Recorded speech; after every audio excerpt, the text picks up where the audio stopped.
Hi friends, welcome to the UPSC PCS forum. आज हम पढ़ेंगे prehistory of India NCERT का जो हिस्ट्री एमसीक्यू सीरीज चल रहा है उसमें। और इसके पहले मैं आपको बोलूँगी, प्लीज़ फ्रेंड्स, अगर आपने चैनल को शेयर एंड सब्सक्राइब नहीं किया है तो चैनल को जरूर शेयर एंड सब्सक्राइब करें।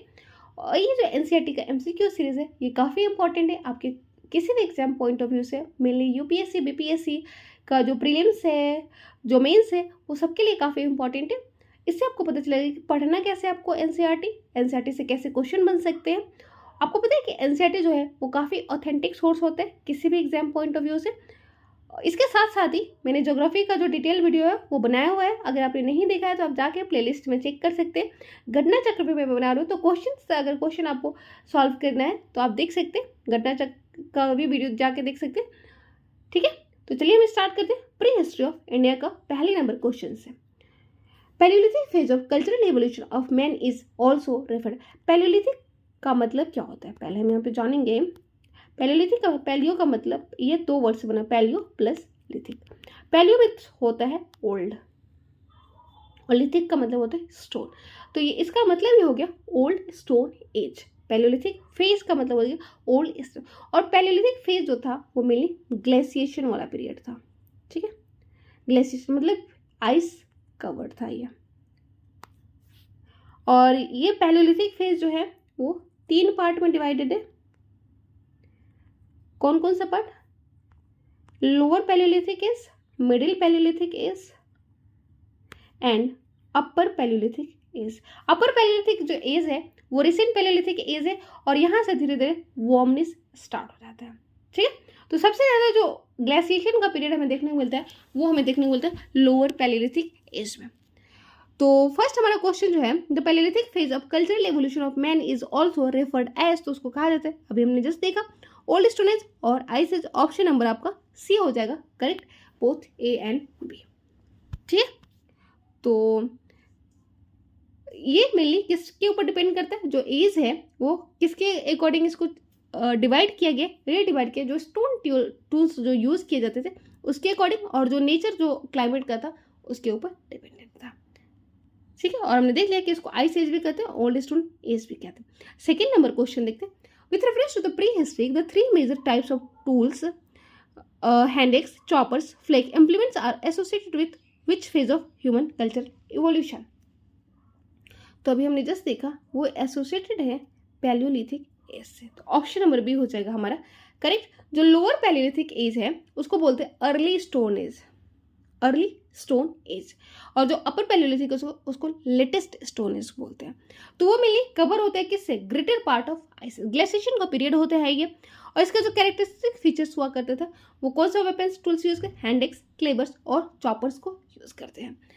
और इस सबसे इसमें एक और चीज़ हमें देखने को मिलती है कि जो इंडिया में हैंड एक्स, क्लेवर्स और चॉपर्स यूज किए जाते थे, वो जो एक्स यूज किए जाते थे वो वेस्टर्न एशिया, यूरोप, अफ्रीका से मिलते थे। ठीक है, और स्टोन टूल्स का मिलने किसके लिए, स्किनिंग के लिए यूज करते, एनिमल्स के हाइड्स को हटाने के लिए यूज किया जाता था, वेपन्स के लिए यूज किया जाता था, डिगिंग के लिए यूज किया जाता था, चॉपिंग के लिए यूज किया जाता था। तो इन सब चीज़ों के लिए टूल्स का जो स्टोन टूल्स था उसका यूज करते थे।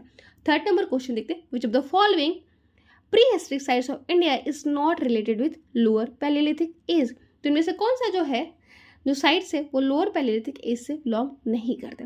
तो भीमबेटका आपको पता है ये बिलोंग करता है किससे, ये है आपका मध्य प्रदेश में, और ये काफ़ी फेमस है किसके लिए, पेंटिंग्स के लिए।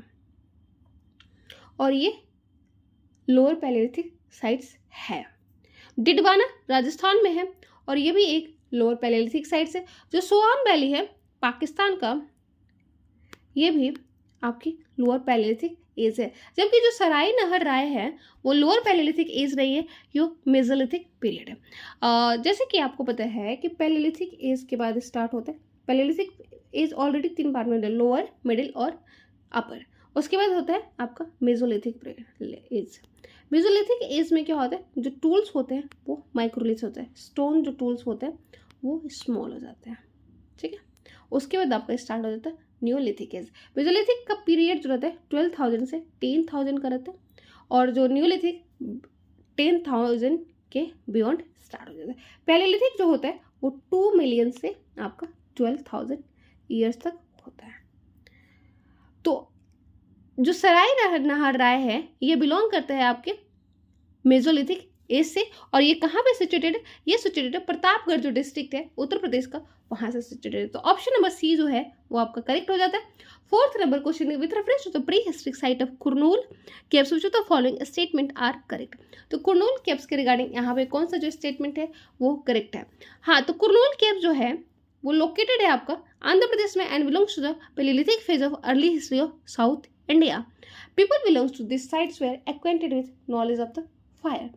तो हाँ, यहाँ पे दोनों ही ऑप्शन आपका करेक्ट है, क्योंकि कुरनूल केव्स जो है वो आंध्र प्रदेश में लोकेटेड है और ये बिलोंग करता है जो अर्ली हिस्ट्री है पैलियोलिथिक एज का, वहाँ से जो साउथ इंडिया का अर्ली हिस्ट्री है पैलियोलिथिक एज से, वहाँ से ये बिलोंग करता है। और यहाँ के जो पीपल्स है वो परिचित थी किसके नॉलेज से, फायर के नॉलेज से। तो ऑप्शन नंबर सी हो जाएगा करेक्ट। ऑप्शन नंबर 1 और 2 दोनों ही आपका सही है।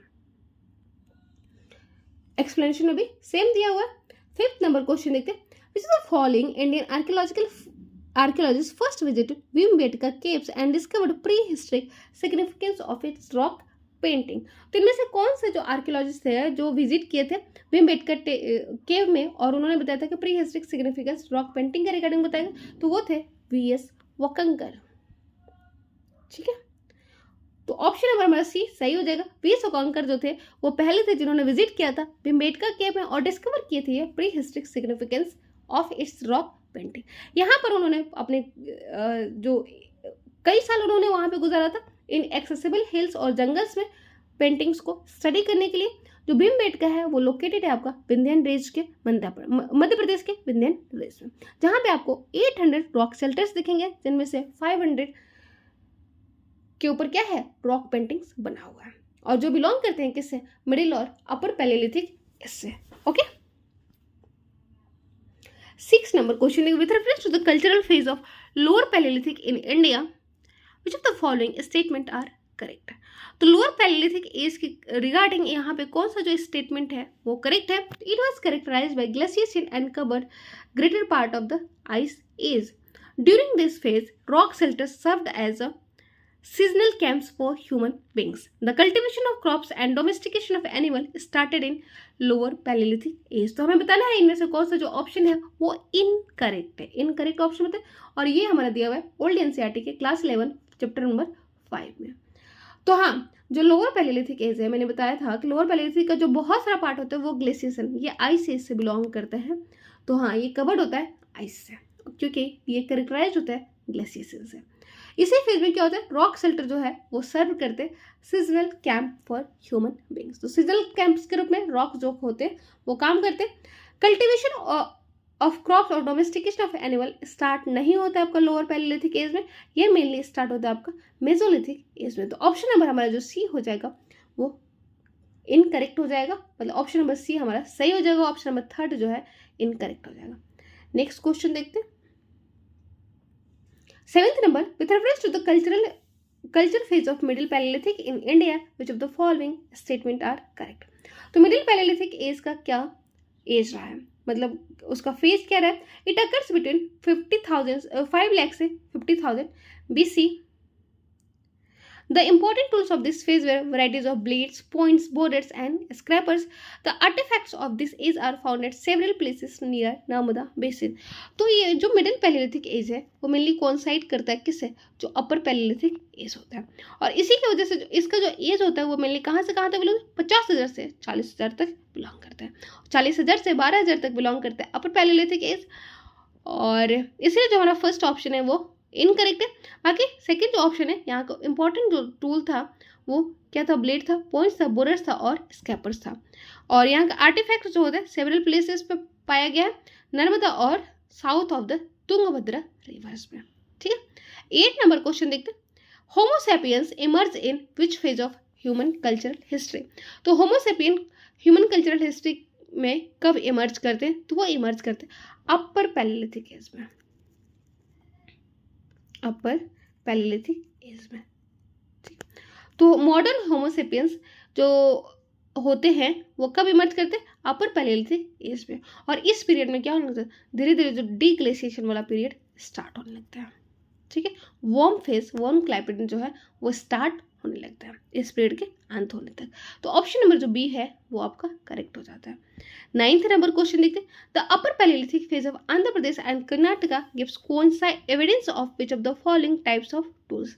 तो अपर पैलियोलिथिक एज जो फेज है सॉरी आंध्र प्रदेश और कर्नाटका का, वो किस चीज़ का एविडेंस देते, किस टाइप के टूल्स का एविडेंस देते, तो वो देते ब्लेड्स और ब्यूरेंस का। अपर पैलियोलिथिक जो फेज है आंध्र प्रदेश और कर्नाटका को एविडेंस देते ब्लेड्स और ब्यूरेंस का। और ये जो टूल्स है हमें कहाँ से मिला है, upper level of Gujarat dune से भी मिला है। तो ऑप्शन नंबर ए हो जाएगा हमारा करेक्ट। केव्स और rock shelter of this age have been discovered at Bhimbetka near Bhopal. Homo sapiens का भी प्रेजेंस हमें कहाँ देखने मिलता है, अपर पैलियोलिथिक एज में। ऑब्वियसली जो भीमबेटका केव है वहाँ पे हमें पेंटिंग्स भी देखने को मिलता है मिडिल और अपर पैलियोलिथिक एज का। 10th नंबर क्वेश्चन देखते हैं, with reference to the prehistoric art which of the following statement are correct. तो प्री हिस्ट्रिक आर्ट्स रिगार्डिंग यहाँ पे कौन सा जो स्टेटमेंट है वो करेक्ट है। The early man practice rock painting which depict different facets of hunting gathering economy.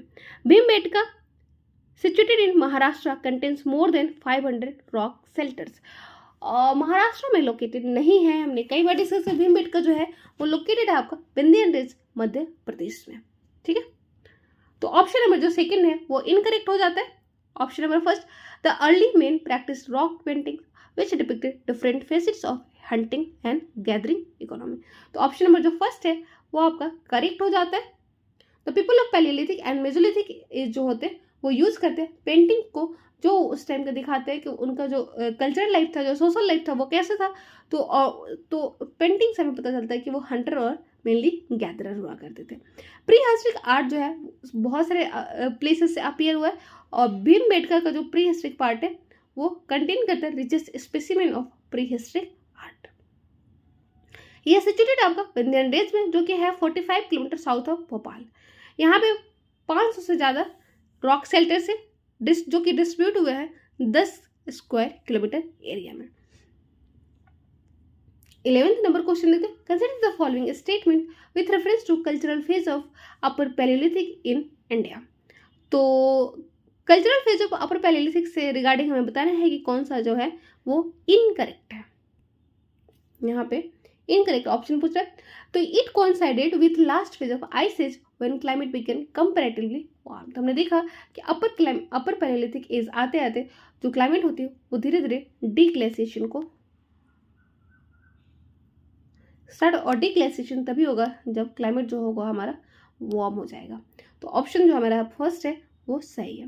Caves and rock shelters used by early human beings in upper palaeolithic phase have been discovered at Bhimbetka. Obviously उनका painting हमें देखने को मिलता है यहाँ से, तो ये भी सही है। Most of the sites belonging to the upper palaeolithic age has been discovered in alluvial plains of Indus and the Ganga. तो ये जो स्टेटमेंट है वो आपका इनकरेक्ट है। ऑप्शन नंबर जो फर्स्ट है और वो जो सेकंड है वो सही है, क्योंकि जो कल्चरल फेज है अपर पैलियोलिथिक एज के इंडिया में वो बिलोंग करता है एलुवियल प्लेन्स ऑफ इंडस और गंगा वैली में, वो एब्सेंट रहता है, ठीक है। मेसोलिथिक एज जो इंडिया का स्टार्ट होता है बीरबहानपुर जो कि लोकेटेड है अभी वेस्ट बंगाल में, और तिरुनेलवेली जो कि तमिलनाडु में लोकेटेड, वहाँ से हमें मेसोलिथिक एज देखने को मिलता है। From both of this and microlith, मैंने बताया था कि मेसोलिथिक जो फेज थी उसकी कैरेक्टरिस्टिक्स क्या थी, माइक्रोलिथ। माइक्रोलिथ का स्मॉल होता है और लिथ का मतलब स्टोन होता है। तो जो टूल्स होते थे वो माइक्रोलिथ होते हैं और वो मेनली किससे बिलोंग करते थे, मेसोलिथिक साइड से। और ये हमें कहाँ देखने को मिला है, प्रेजेंट है जो बीरबहानपुर है वेस्ट बंगाल में और तिरुनेलवेली तमिलनाडु के रीजन में देखने होता है। बालू और मांडा जो है वो साइड से इंडस वैली सिविलाइजेशन का जो कि लोकेटेड है, बालू आपका हरियाणा में और मांडा जम्मू कश्मीर में है। जम्मू कश्मीर मांडा जो रीजन है वो हड़प्पन सिविलाइजेशन का नॉर्थन मोस्ट पार्ट है, ठीक है। 13th नंबर क्वेश्चन देखते हैं, which of the following changes in the mesolithic phase pave the way for formation of civilisation in later phase. तो मेसोलिथिक फेज में क्या क्या चेंजेस स्टार्ट हो जाते हैं। तो मेसोलिथिक फेज में आपके चेंजेस जो होते हैं वो climate become warm and dry. तो हाँ, क्लाइमेट जो होते हैं वार्म और ड्राई हो जाता है, क्योंकि हमने देखा था कि अपर पैलियोलिथिक एज से ही जो क्लाइमेट होता है वो धीरे धीरे वार्म और ड्राई होने लगता है। People started fishing and food gathering. तो नहीं, पीपल जो है ये ऑप्शन जो है वो इनकरेक्ट है। Domestication of animal was introduce, तो डोमेस्टिकेशन ऑफ एनिमल आपका इंट्रोड्यूस हो जाता है मेसोलिथिक साइट्स में, तो 1 and 3 जो है ऑप्शन आपका करेक्ट है। और ये हमें पढ़ने को मिलता है चैप्टर नंबर जो 5 क्लास 11 है ओल्ड एनसीईआरटी का, उसमें। मेसोलिथिक जो होते हैं वो ट्रांजिशन फेज होते हैं, पैलियोलिथिक यानी अपर पैलियोलिथिक जो लास्ट पैलियोलिथिक एज होता है, और न्यूलिथिक एज होते हैं उसमें वो क्या होता है, वो ट्रांजिशन फेज होते हैं। और मेसोलिथिक फेज में पीपल क्या करते हैं, हंटिंग करते हैं, फिशिंग करते हैं, फूड गैदरिंग करते हैं, और डोमेस्टिकेशन ऑफ एनिमल भी स्टार्ट हो। फूड गैदरिंग जो था वो पहले से ही प्रेजेंट था ना अपर पैलियोलिथिक एज में, तो इसलिए जो हमारा सेकेंड ऑप्शन है वो करेक्ट नहीं है। 14th number question is with reference to the cultural phase of mesolithic in India which of the following statement are correct. तो मेसोलिथिक फेज के रिगार्डिंग कौन सा स्टेटमेंट जो है वो करेक्ट है। Stone tools found during the period are smaller in size and are called as microliths, तो इसको तो हमने डिस्कस कर ही लिया है। It intervened as transitional phase between old and new stand as, तो ये भी सही है। न्यूलिथिक और जो पैलियोलिथिक एज है उनका जो ट्रांजिशन फेज है उसको मेसोलिथिक एज कहते हैं। This phase cultural evolution flourished between 18,000 BC से 12,000 BC मैंने बताया था ना, एनसीईआरटी में भी ये दिया। तो ऑप्शन नंबर जो हमारा फर्स्ट और सेकंड है वो ट्रू है, थर्ड जो है वो गलत है, इसीलिए हमारा ऑप्शन जो है ए सही हो जाएगा। जो मेसोलिथिक एज है उसका कैरेक्टरिस्टिक्स होता है माइक्रोलिथ, और माइक्रोलिथ जो होते हैं वो टूल्स होते हैं स्मॉलर साइज के, और डिफरेंट होते हैं वो लोअर पैलियोलिथिक एज से। जो लोअर पैलियोलिथिक एज में किस चीज़ को एक्सेस चॉपर और क्लेवर्स का यूज़ किया जाता था। इस एज में हमने देखा था कि जो टेम्परेचर है, जो क्लाइमेट है वो धीरे धीरे वार्म होने लगती है, ठीक है। और यहाँ पर दिया हुआ इसका एज 9,000 BC से 4,000 BC, कहीं कहीं पर ये 12,000 से 10,000 भी दिया हुआ, तो डिपेंड करता है। 15th नंबर क्वेश्चन देखते हैं, match of the following list correctly and choose the correct code. तो करेक्ट कोड हमें बताना है मेसोलिथिक साइट्स और प्रेजेंट डे स्टेट दिया बागोर, आदमगढ़, बेलेन वैली, थेनी, उत्तर प्रदेश, तमिलनाडु, राजस्थान एंड मध्य प्रदेश। तो बागोर आपको कहाँ देखने को मिलता है, बागोर जो है वो मेसोलिथिक साइट्स है, वो आपको देखने को मिलता है राजस्थान में। तो ए का हो जाएगा 3, ए का 3 जैसे ही होगा तो हमारा ऑप्शन नंबर डी सही हो जाता है। आदमगढ़ आपको मध्य प्रदेश में देखने को मिलता है, बेलन वैली आपका उत्तर प्रदेश में देखने को, और थेनी तमिलनाडु में देखने को मिलता है। तो ऑप्शन नंबर जो डी हो जाएगा हमारा करेक्ट हो जाएगा। बागोर जो है प्रेजेंट है भिलवाड़ा डिस्ट्रिक्ट राजस्थान में, और यहाँ पे माइक्रोलिथ इंडस्ट्री देखने को मिलता है जो कि inhabited lived pastoral lives and hunted animals. Adamgarh हमें मध्य प्रदेश में देखने को मिलता है, और ये है होशंगाबाद डिस्ट्रिक्ट में, और यहाँ पे कैरेक्टरिस्टिक मिलता है डोमेस्टिकेशन ऑफ एनिमल्स का। बेलन वैली उत्तर प्रदेश में है, northern side of Vindhyan range. अभी हमने देखा था कि विंध्यान रेंज जो मध्य प्रदेश में पड़ता है वहाँ पे हमें भीमबेटका केव देखने को मिलता है। और यहाँ पे तीनों ही एविडेंस देखने को मिलता है, पैलियोलिथिक, मेसोलिथिक और न्यूलिथिक साइट्स का। थेनी जो है वो तिरुनेलवेली डिस्ट्रिक्ट ऑफ तमिलनाडु में है, और यहाँ पे माइक्रोलिथ टूल्स मिले हुए जो मेसोलिथिक एज से बिलोंग करते हैं। नेक्स्ट क्वेश्चन है with reference to the neolithic sites of Burzahom which of the following statement are correct. तो बुरजाओम से रिलेटेड कौन सा जो स्टेटमेंट है वो करेक्ट है। बुरजाओम ये मेनली कश्मीर का साइट है, ठीक, जम्मू कश्मीर का साइट है ये बुरजाओम। तो इसके रिगार्डिंग हमें बताना, it is located near Srinagar and was characterised by coarse grey pottery.